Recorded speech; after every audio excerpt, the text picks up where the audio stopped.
Hello WhatsApp guys, কেমন আছেন সবাই? তো কলকাতাতে থাকাকালীন একটা দিন এইভাবে শুরু হয়েছিল।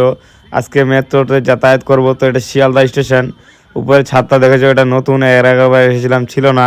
তো শিয়ালদা স্টেশনে বেরিয়ে অনেকগুলো আপেল দেখলাম। তো লাল কালার দেখে একটা আপেল নিলাম, কিন্তু ভাই কালার দেখে ঠকে গেলাম। উপরে চকচক, ভিতরে কিন্তু আপেলটা ভালো ছিল না। গাড়ি মডিফাই করার জন্য একটা দোকান, কিন্তু গাড়ি নিয়ে আসেনি, তার জন্য এখানে আমার কোনো কাজ নাই। হেঁটে হেঁটে যাচ্ছিলাম। তো মেট্রো স্টেশনে এখন যাব। তো সাবেগুলো আমাকে আজকে সারপ্রাইজ দিবে, একটা গিফট দিবে, কি যেন দেখি কি গিফট দিচ্ছে আমাকে।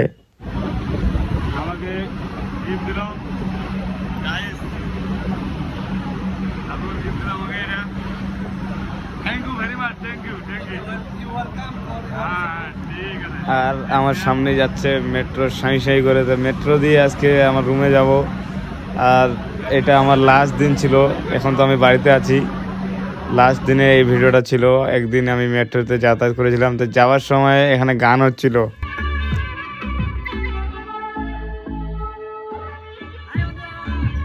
তো গান টান এগুলো আমার ভালো লাগে না, পেঁপু আওয়াজ। তো গাইজ বেশিক্ষণ থাকলাম না, রুমে ইতিমধ্যে চলে আসলাম। আর এখন তো আমি বাড়িতে।